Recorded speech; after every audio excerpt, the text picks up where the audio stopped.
Este audio fue grabado en vivo en la iglesia La Travesía. Nos alegra que puedas utilizar este recurso y esperamos que sea de bendición. Queremos que sepas que es nuestra más profunda convicción que no importando cuán útil sea esta grabación, nunca podrá sustituir la experiencia de pertenecer a una iglesia local. Sería un placer tenerte junto a nosotros en La Travesía, pero de no poder ser así, nos gustaría ayudarte a encontrar una congregación donde puedas pertenecer y servir. Una vez más, nos alegra que puedas utilizar este recurso.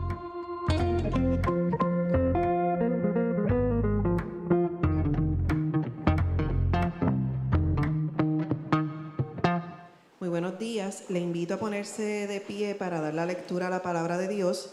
El pasaje de esta mañana se encuentra en el libro de Hechos, capítulo 3, versículos 1 al 21.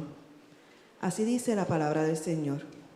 Un día subían Pedro y Juan al templo a las 3 de la tarde, que es la hora de la oración. Junto a la puerta llamada Hermosa había un hombre lisiado de nacimiento, al que todos los días dejaban allí para que pidiera limosna a los que entraban en el templo. Cuando éste vio que Pedro y Juan estaban por entrar, les pidió limosna. Pedro, con Juan, mirándolo fijamente, le dijo: «Míranos». El hombre fijó en ellos la mirada, esperando recibir algo. «No tengo plata ni oro», declaró Pedro, «pero lo que tengo te doy. En el nombre de Jesucristo de Nazaret, levántate y anda». Y tomándolo por la mano derecha, lo levantó. Al instante los pies y los tobillos del hombre cobraron fuerza. De un salto se puso en pie y comenzó a caminar. Luego entró con ellos en el templo con sus propios pies, saltando y alabando a Dios. Cuando todo el pueblo lo vio caminar y alabar a Dios, lo reconocieron como el mismo hombre que acostumbraba a pedir limosna sentado junto a la puerta llamada Hermosa. Y se llenaron de admiración y asombro por lo que había ocurrido. Mientras el hombre seguía aferrado a Pedro y a Juan, toda la gente que no salía de su asombro corrió hacia ellos al lugar conocido como Pórtico de Salomón. Al ver esto, Pedro les dijo: «Pueblo de Israel, ¿por qué les sorprende lo que ha pasado? ¿Por qué nos miran como si por nuestro propio poder o virtud hubiéramos hecho caminar a este hombre? El Dios de Abraham, de Isaac y de Jacob, el Dios de nuestros antepasados, ha glorificado a su siervo Jesús. Ustedes lo entregaron y lo rechazaron ante Pilato, aunque éste había decidido soltarlo. Rechazaron al santo y justo y pidieron que se indultara a un asesino. Mataron al autor de la vida, pero Dios lo levantó de entre los muertos, y de eso nosotros somos testigos. Por la fe en el nombre de Jesús, Él ha restablecido a este hombre a quien ustedes ven y conocen. Esta fe que viene por medio de Jesús lo ha sanado por completo, como les consta a ustedes. Ahora bien, hermanos, yo sé que ustedes y sus dirigentes actuaron así por ignorancia, pero de este modo Dios cumplió lo que de antemano había anunciado por medio de todos los profetas, que su Mesías tenía que padecer. Por tanto, para que sean borrados sus pecados, arrepiéntanse y vuélvanse a Dios, a fin que vengan tiempos de descanso de parte del Señor, enviándoles el Mesías que ya había sido preparado para ustedes, el cual es Jesús.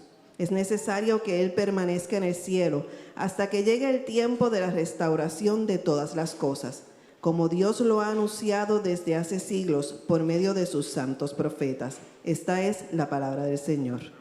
Mi nombre es Yamir Alejandro, y por la gracia y misericordia de Dios, siempre me gusta decirlo porque realmente me ayuda a mi corazón a recordar que es por su gracia que nosotros podemos hacer las cosas que hacemos, y el privilegio que tengo de ser pastor de esta iglesia, su iglesia, la iglesia del Señor, es por su gracia. Gracias a todos los que nos visitan en esta mañana, gracias a todos los de la familia que están aquí, gracias a todos por llegar tempranito y adorar al Señor juntos en esta mañana. En estos domingos pasados y los próximos domingos, digamos por los próximos 1 o 2 meses, vamos a estar en una serie de sermones en el libro de Hechos. Le hemos titulado esta serie de sermones Hasta los confines de la tierra. ¿Y por qué nosotros estamos metiéndonos en el libro de Hechos? Siempre es bueno hacernos esa pregunta para saber por qué estamos haciendo lo que estamos haciendo. Es una nueva etapa en la vida de la iglesia y como iglesia en el siglo XXI nos ayuda, nos bendice. Tenemos el recurso de la palabra del Señor de ver cómo funciona la iglesia, cómo vive la iglesia. Y cuando estamos en una etapa es un tiempo para repensarnos nosotros mismos. Esta serie tiene como fin que nosotros miremos los cristianos del primer siglo en Jerusalén, en Judea y Samaria y hasta los confines de la tierra y miremos es lo que está pasando en medio nuestro. ¿Se mueve Dios de esa misma manera? ¿Estamos haciendo las cosas que hace la gente de la iglesia? ¿Cómo Jesús está en medio nuestro en este tiempo, al igual que lo estuvo en medio del tiempo de los primeros discípulos? Quisiera comenzar con uno de los pasajes del autor Lucas, que es quien escribe el libro de Hechos. Él nos narra en Lucas 22 acerca de un altercado que tuvieron sus discípulos, en el cual todos ellos estaban peleando entre ellos sin Jesús presente y se preguntaban quién es el más importante entre nosotros. ¿Quién es el más importante entre nosotros? Es una pregunta que resuena en nuestros corazones. Hay un deseo en los seres humanos de ser el mejor, de ser el más importante, de ser el más reconocido. Muchos de nosotros, desde que somos ya adultos, ya no nos atrevemos a decir estas cosas en voz alta, pero nunca se han ido de nuestro corazón y todavía lidiamos con este asunto que lidiábamos cuando niños, de ser el mejor, de ser el más importante, todavía está en nuestros corazones. ¿Quién es el más importante entre nosotros? Hay un deseo en cada uno de nosotros de sentirnos importantes, de que la gente se sienta impresionada con lo que somos y con lo que hacemos, de escalar tal vez y lograr sentarnos en las posiciones de poder y prestigio en alguna organización. Tal vez eso para ti es tener un montón de followers en las redes sociales y ser un influencer. Para otras personas es lograr ser reconocido como el mejor en lo que hace. Es tan importante la imagen de los seres humanos ante los demás que cada vez se vuelve más común el asunto de contratar una agencia publicitaria. ¿Para qué? Para que trabaje tu imagen, para que tú te veas bien ante la sociedad, ante los demás. ¿Quién es el más importante entre nosotros? Se sigue viendo que esa pregunta sigue en nuestros corazones calando. Es una pregunta que no decimos en voz alta, pero que muchos pensamos y que forma parte de nuestra identidad, es decir, de quiénes nosotros somos. ¿Sí? Seguro te has escuchado decir a mí en algún momento, yo soy amigo de fulano de tal. Sí, yo soy de la familia tal. Sí, yo soy egresado de la universidad tal. Sí, yo fui un miembro del cuadro de honor de... Usted llena el blanco. A mí me premiaron por ser el empresario más exitoso en aquella convención. Y usted llene los blancos, llene los blancos. Ese es nuestro deseo muchas veces, vernos bien ante los demás. ¿Quién es el más importante entre nosotros? Los discípulos y nosotros tenemos mucho en común. A mí, una cosa que me enseñaron también desde pequeño es que a la gente que es importante no se le debe interrumpir, porque la gente importante siempre está haciendo cosas importantes. En el relato de hoy nos encontramos, irónicamente, con la gente más importante, entre comillas, dentro de la iglesia. ¿A quiénes me refiero? Me refiero a los apóstoles, al menos la gente con el rango jerárquico más alto. Si hay algún rango importante o de altura en el reino de Dios o elevado, es ser un apóstol. ¿Sabes por qué? Porque solamente hay 12 de ellos en la historia de la humanidad. Y es a ellos a quienes de manera directa Jesús les encomienda transmitir el mensaje del Evangelio. Es ellos los que tienen autoridad para escribir y que lo que ellos escriben nosotros le llamemos la palabra de Dios. No hay otra gente como los apóstoles en términos de jerarquía. Y en el pasaje de hoy, nosotros descubrimos algunos valores del ministerio de los hombres considerados como los más importantes del cristianismo. ¿Se parecerán a nuestros valores, sus valores? La pasada semana, en el capítulo 2 del libro de los Hechos, mirábamos la última parte del capítulo donde hablábamos de la vida en comunidad de la iglesia. Y salió este verso por ahí. Yo no sé si ustedes se dieron cuenta que yo lo ignoré un poco porque lo íbamos a ver hoy. Todos, refiriéndose a los apóstoles, el pueblo, estaban asombrados por los muchos prodigios y señales que realizaba la gente más importante de la iglesia en ese tiempo, los apóstoles. No entramos en detalle en discutir ese verso, pero hoy vamos a detenernos y a mirar uno de esos muchos prodigios. Hoy vamos a tener un servicio enfocado en los milagros en la travesía. ¿Cuántos trajeron su fe? ¿Cuántos trajeron su fe para reclamar? ¿Verdad? Ese no es el tipo de servicio que vamos a tener. Y vamos a ver qué cosas resalta el autor en este evento prodigioso, en este servicio de milagros, donde un hombre es levantado del suelo frente al templo. Nos va a dejar saber cuál es el corazón de estos hombres luego de haber sido transformados por Jesús. Y vamos a explorar cómo estos valores del ministerio de los hombres más importantes, cuáles son los valores de su ministerio y cómo estos valores afectan la manera en que nosotros servimos en nuestra casa, la manera en que nosotros servimos en la iglesia y la manera en que nosotros servimos en nuestros trabajos. Quisiera comenzar con los primeros versos que nos ofrecen un poco del contexto de lo que ocurre en esta situación. Un día subían Pedro y Juan, nos dice Lucas, al templo a las 3 de la tarde, que es la hora de la oración.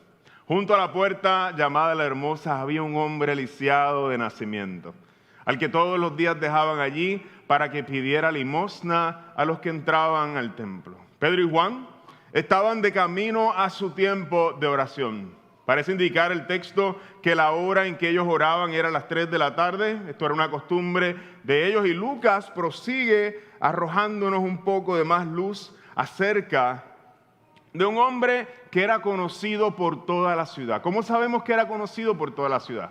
Nos dice el texto más adelante que este hombre era llevado allí todos los días a la puerta del templo. La idea detrás de esto es como si pusieran una persona en el parking de la iglesia cada vez que hay servicio el domingo para pedir limosna frente a la iglesia, y esta es la idea por la que lo llevaban allí. La persona que va a adorar, que tiene un corazón que de manera ideal está siendo, ¿verdad?, tocado por Dios, es el lugar exacto para poner a una persona a pedir limosna en la entrada del lugar de adoración. Así que era conocido por todos. Nos dice el texto más adelante, no en este pasaje, lo descubrimos más adelante, que tenía cerca de 40 años y llevaba toda su vida sin poder caminar. Así que este era un hombre que era conocido por todos en la ciudad. Todos lo conocían porque llevaba muchos años haciendo lo mismo día tras día en el templo, pidiendo limosna. De eso se trataba su vida. No había más nada en su vida. Mis hermanos, era un hombre conocido por toda la gente del pueblo y a la misma vez es el tipo de hombre del cual tú y yo pensaríamos que está olvidado por Dios. Tan cerca del templo, pero tan trágica su vida. La vida que este hombre vivió era una vida marcada por la tragedia. Cuando este hombre, nos dice el texto en el verso 3 al 6, cuando este hombre vio que Pedro y Juan estaban por entrar, les pidió limosna como de costumbre hacía. Pedro con Juan, mirándolo fijamente, le dijo, míranos. Y él pensaba que le iban a dar dinero, dice, esperando recibir algo. Y Juan le contesta, y Pedro, no tengo plata ni oro, declaró Pedro, pero lo que tengo te doy. En el nombre de Jesucristo de Nazaret, levántate y anda. Y en este momento lo que nosotros hubiéramos esperado es que este hombre, por el poder que fluye a través de los apóstoles, se levantara y saltara de alegría habiendo sido sano. Y algunos de ustedes me dirán, ¿acaso no es eso lo que pasó? ¿Acaso no es eso lo que vimos y leímos mientras leíamos la historia bíblica? Lo acabamos de leer, Yamil. Pero no es eso lo que ocurre. Al menos no es eso lo primero que ocurre. Nos dice el verso 7, que lo primero que ocurre es que Pedro, tomándolo por la mano derecha, lo levantó. ¿Por qué es importante este detalle? En un contexto donde estamos viendo milagros suceder. Hermanos, Pedro tenía el poder fluyendo en él. Él sabía, él hizo una declaración poderosa en el nombre de Jesucristo de Nazaret para que ese hombre se levantara sin la necesidad de extender su brazo y levantarle. Pero lo primero que ocurre en este texto no es eso, luego de que Pedro declara, sino que Pedro se acerca a este hombre lisiado, le extiende su mano y lo levanta, y entonces luego de levantarlo, luego de extender su mano, el hombre, al instante los pies y los tobillos del hombre cobraron fuerza, y de un salto se puso en pie y comenzó a caminar. Hermanos, ¿por qué traigo esto a la luz? Porque lo primero que nos enseña y que resalta Lucas de este evento milagroso es que Dios utiliza un acto de compasión de parte de Pedro y de Juan para restablecer a este hombre. Y ciertamente es el poder de Dios que lo restaura. Ciertamente no hay otro poder sino en el nombre de Jesucristo de Nazaret, el que está obrando en ese momento por medio del Espíritu Santo, pero es la mano de Pedro la que se acerca a levantar a este hombre. Es la mano de Pedro la que está llena de compasión y le alcanza para levantarlo del suelo. Lo primero que vemos en el servicio de milagros es que no se anuncia un servicio de milagros. El milagro comienza con un deseo de hacer compasión por otro en este contexto. Comienza con un acto de compasión de estos hombres importantes de la iglesia.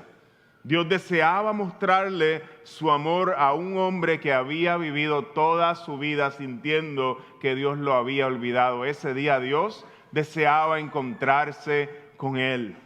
Y todo comienza, el servicio de milagros, con un deseo de Dios mostrar su amor a un hombre olvidado. A pesar de la tragedia, Dios le muestra en este momento, por medio de la mano de Pedro y su acción de levantarles, que Dios no se había olvidado de él. Y eso es lo primero que nosotros vemos. ¿Por qué esto es importante, hermanos? Porque este es el tipo de cosas que nos huelen a Jesús, que nos recuerdan a Jesús. Ese es el tipo de comportamiento que tenía Jesús a la hora de hacer milagros. Muy probablemente al ver a aquel hombre, los discípulos de Jesús recordaron la historia del buen samaritano. Te la recuerdo, un momento donde había un hombre en necesidad que estaba casi muerto en Jericó, y estos dos líderes religiosos pasan y ninguno de ellos tiene el tiempo. Para ellos orar es más importante, para ellos atender sus servicios religiosos es más importante, y ninguno de los dos líderes religiosos tiene el tiempo para detenerse, y es un samaritano quien entiende que Dios le está llamando a ejercer compasión y detiene su agenda para atender la necesidad de este hombre. Aquel día los discípulos aprendieron que la compasión y la misericordia siempre, hermanos, y esto es bien importante para nosotros como iglesia, que la compasión y la misericordia siempre son primero para Dios. Nosotros es importante venir a adorar el domingo. Es importante sacar nuestro tiempo para leer la Escritura. Es importante nosotros ejercer las disciplinas espirituales, conocer a Cristo, pero hay un mover de Dios que se va a dar en el momento en que nosotros priorizamos la compasión y la misericordia, porque siempre son primero en el corazón de Dios. Y esto es lo que nosotros vemos reflejado en el acto de los apóstoles. Esta gente era bien importante, y para la gente más importante de ese tiempo en la iglesia, al menos para la gente con más autoridad en el reino de Dios, en ese tiempo en la iglesia hay tiempo para ser interrumpido. La gente importante tiene que tener tiempo para ser interrumpido. Tiene que haber tiempo para la compasión en nuestras agendas. Para la gente más importante en el reino, la necesidad de otros es importante. Mi agenda no es intocable. Y eso es un principio que los discípulos aprendieron de su Maestro, de Jesús, quien hace espacio en su agenda para la misericordia y el perdón. ¿Qué tiene que ver esto conmigo? Hoy que yo vivo en San Juan, en Caguas, en el área metropolitana o en el campo, en donde sea en Puerto Rico. ¿Qué tiene que ver esto conmigo y con mi semana? Te digo, o al menos te sugiero. Pasajes como estos te muestran el corazón de Dios. Me encanta porque lo tengo escrito aquí, lo que leímos en el pasaje, en la seguridad, perdón, nos muestra que Dios, el Señor es Dios clemente y compasivo, lento para la ira y grande en amor y fidelidad. Cada vez que Él pronuncia su nombre y se introduce a la humanidad y a su pueblo, les dice, este es quien yo soy. Lo dice un fracatán de veces en la Biblia, un montón de veces. Dios clemente y compasivo, lento para la ira y grande en amor y fidelidad. Nos hace ser, ¿qué tiene que ver esto contigo? Nos hace ser intencionales en la manera en que vivimos. Nos da un nuevo lente por el cual mirar las situaciones en que vivimos y nos lleva a prestar atención a las personas que están en necesidad alrededor nuestro y saber y tener la certeza de que esa persona que está en necesidad y está sufriendo, Dios la puso ahí. Y para Dios son prioridad. La persona que está en necesidad, que conoces en tu vida, Dios la puso ahí. Y para Dios es una prioridad. Quisiera hacer un paréntesis porque muchas de estas cosas se pueden malinterpretar y podemos entrar hay cosas más complejas cuando ayudamos a gente. Hay cosas más complejas, hay personas que tienen algunas patologías y algunas cosas con las que tenemos que tener cuidado y actuar sabiamente. Y yo no estoy hablando de simplemente derramar misericordia y derramar amor sin tener los cuidados apropiados. Hay un escenario complejo en nuestras vidas, pero sí tener una inclinación hacia donde se inclina el corazón de Dios, que es a tener compasión con las personas que así lo necesitan. En que muchas veces no tengamos el poder de restaurarles, no los podemos sacar de su situación si tenemos una mano que puede ofrecer la ayuda que tenga en sus manos. Tenemos unos oídos para escuchar y eso es todo lo que hace falta a veces. Tenemos un abrazo para dar que puede sanar muchas heridas. Tenemos una ayuda económica que podemos sacar. Dios desea usar nuestra compasión y multiplicar el fruto de nuestras acciones. Quisiera moverme a la segunda parte de este pasaje. En la primera parte del sermón exploramos el primer valor que vemos en el ministerio de los apóstoles y es la compasión. Es primordial para ellos la compasión. Interrumpe aún su tiempo de oración. Y quisiera continuar y explorar el segundo punto en esta mañana. El relato nos cuenta que luego de la sanidad milagrosa de este hombre se formó una algarabía en toda aquella región. Todos, nos dice, estaban asombrados por lo que habían visto y muchos vienen del templo buscando a Jesús, buscando a los responsables de este milagro.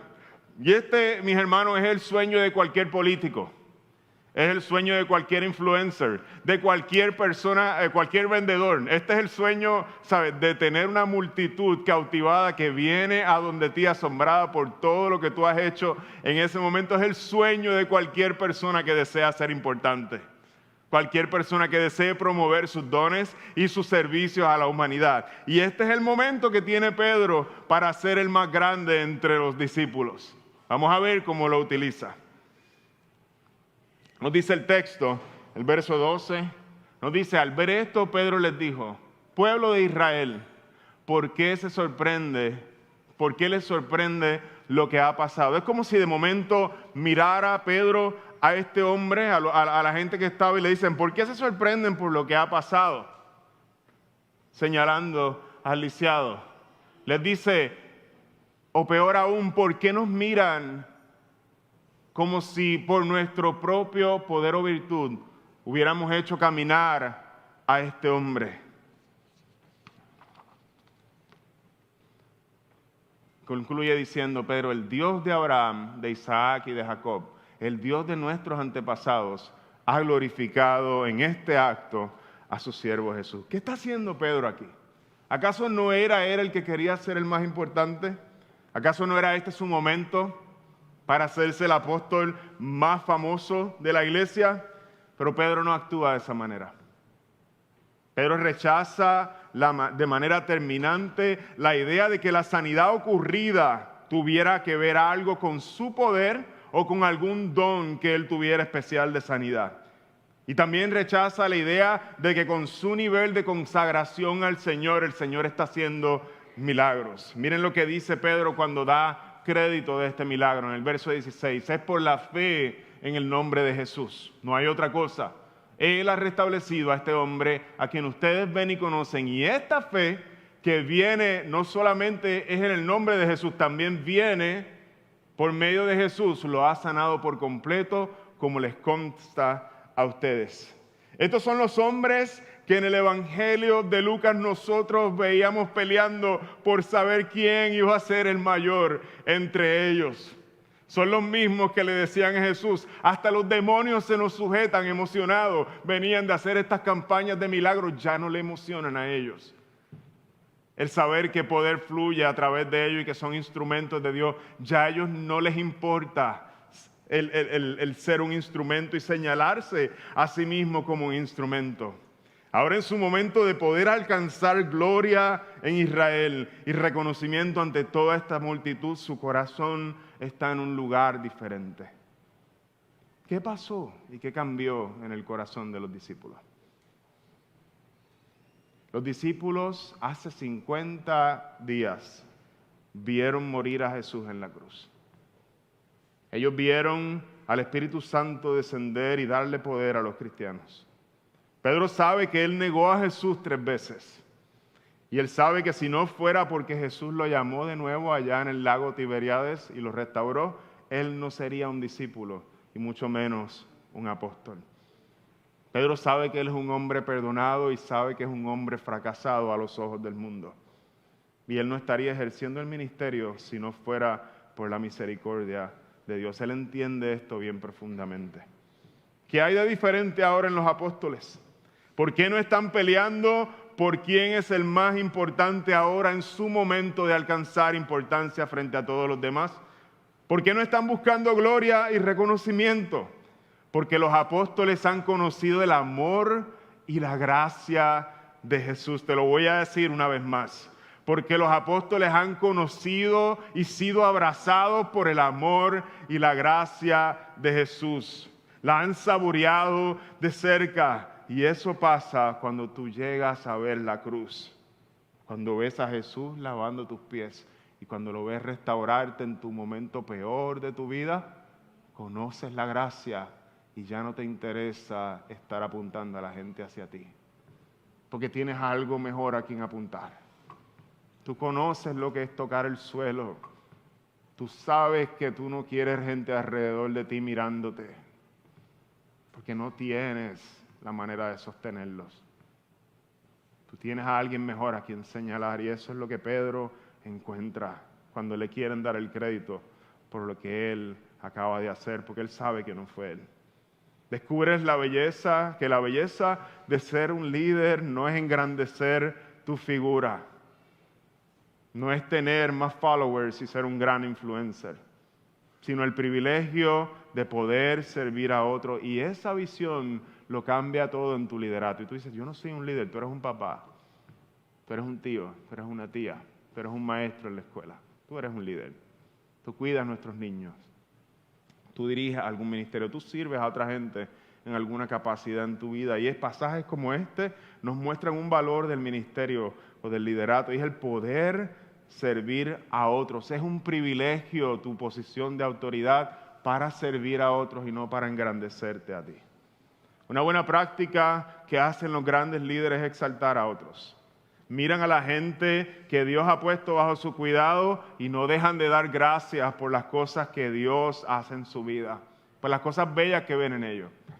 Y dan gracias por la gente. Tú dices, hasta son mejores que nosotros. Y yo soy el líder, pero ellos son mejores que yo.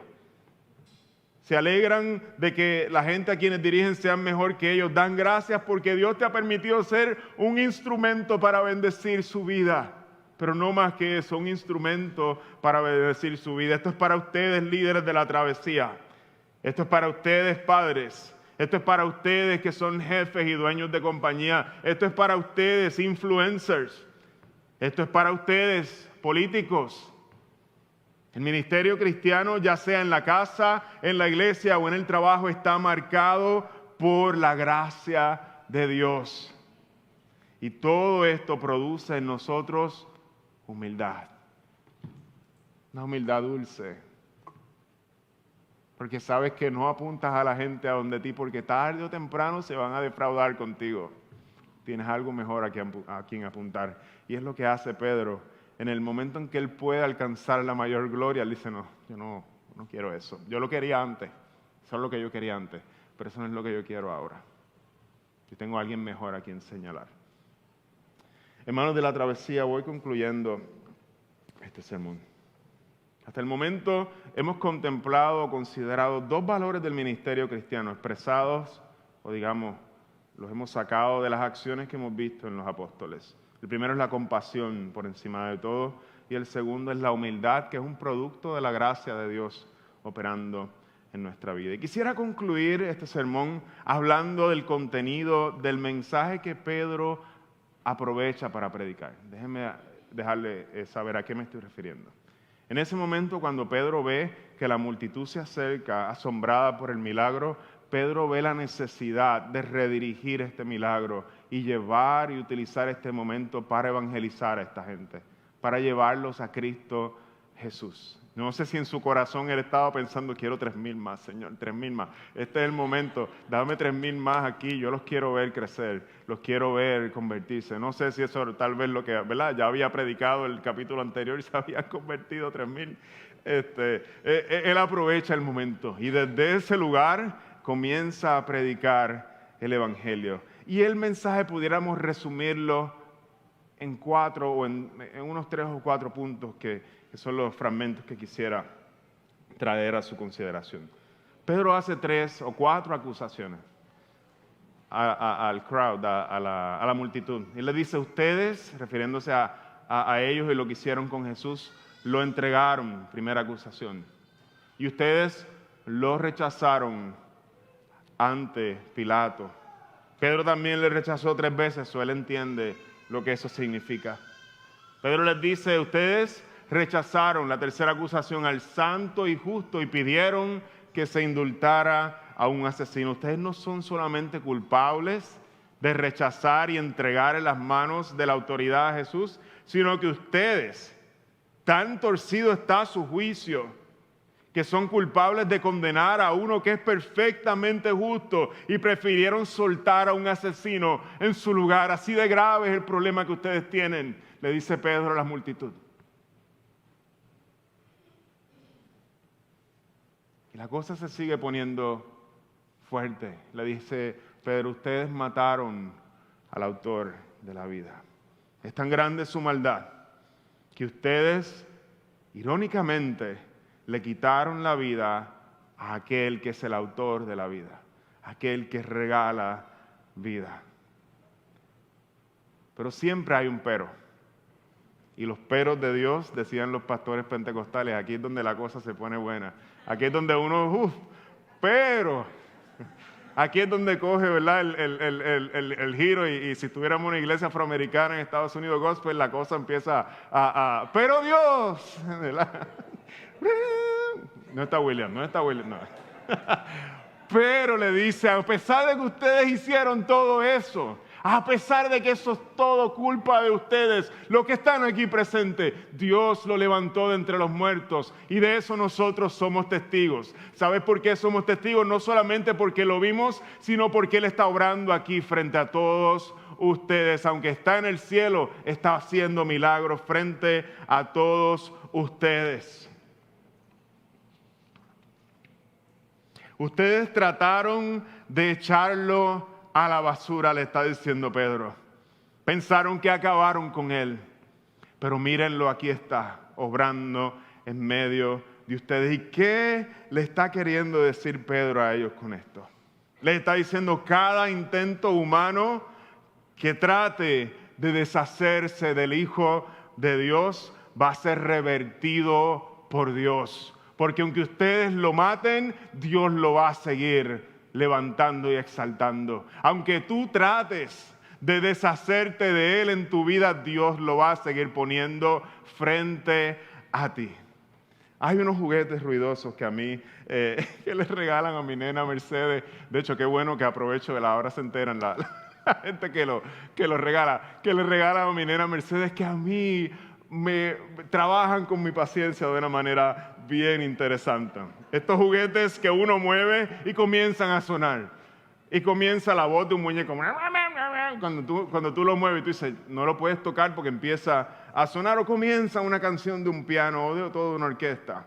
Ustedes los padres saben a qué juguete me estoy refiriendo. Te tropiezas con el juguete y comienza a sonar. La nena lo carga todo el día y el juguete está sonando todo el día. Te levantas a buscar agua de noche en la nevera y el juguete empieza a sonar. Lo tiras al zafacón y cuando lo vas a botar en la basura comienza a sonar de camino al zafacón de afuera y tu nena te pregunta, ¿y el juguete está ahí? Usted sabe a qué juguete me refiero. No hay manera de salir de este tipo de juguetes sin que te delate, ¿verdad?, frente a tus hijos. Y algo así es lo que está diciendo Pedro a su audiencia. Ustedes hicieron lo mejor que pudieron para deshacerse de él.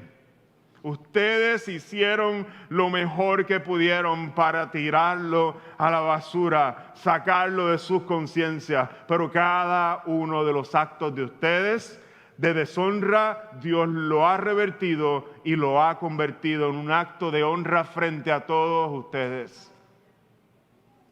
Y ahí no se queda el mensaje. Lo que le está diciendo Pedro es: nunca es una buena idea resistir a Dios. Y esas palabras no son solamente para ellos, son para ti y para mí. Nunca es una buena idea resistir a Dios, porque por más que lo cubras y trates, Él va a seguir hablando a tu vida. Te va a seguir llamando, te vas a chocar de frente con Él una y otra vez, recordándote tu necesidad de Él.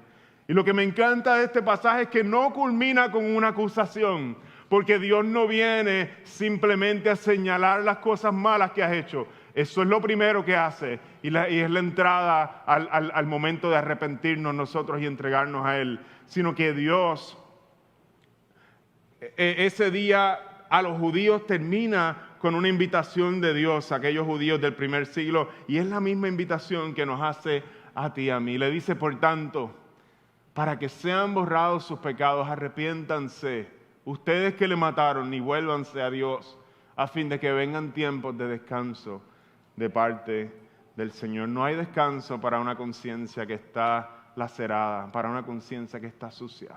No hay descanso. No duerme quien se entrega a sus vicios, no duerme quien trata mal a su familia, no duerme quien es injusto en su trabajo, no hay descanso en vivir una vida lejos de Dios. Por más que placer parezca, no hay descanso en entregarse a los vicios de pornografía. No hay descanso en ninguna de esas. Y el apóstol Pedro lo sabe, le dice, ¿tú quieres descansar? Deja de desechar al Hijo de Dios. Arrepiéntete y hay perdón y hay descanso para tu vida.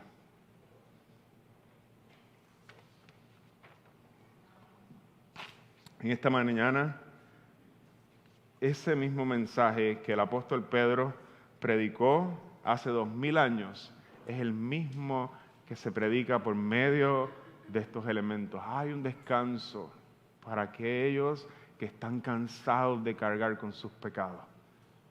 Hay un descanso porque alguien nos dice, yo entregué mi cuerpo, yo fui a la cruz por esos pecados, yo los cargué, y aunque tú fuiste parte del complot de quitarme la vida, yo ofrezco vida a aquellos que se acercan a mí. Y ese es el mensaje transformador del Evangelio. Ese es el mensaje que cambió la vida de Pedro. Cuando lo negó 3 veces, lo que recibió fue un bálsamo de amor. Y alguien que lo recibió y lo vino a buscar y le amó y le dijo, cuida mis ovejas. 3 veces me negaste, 3 veces te digo, cuida mis ovejas.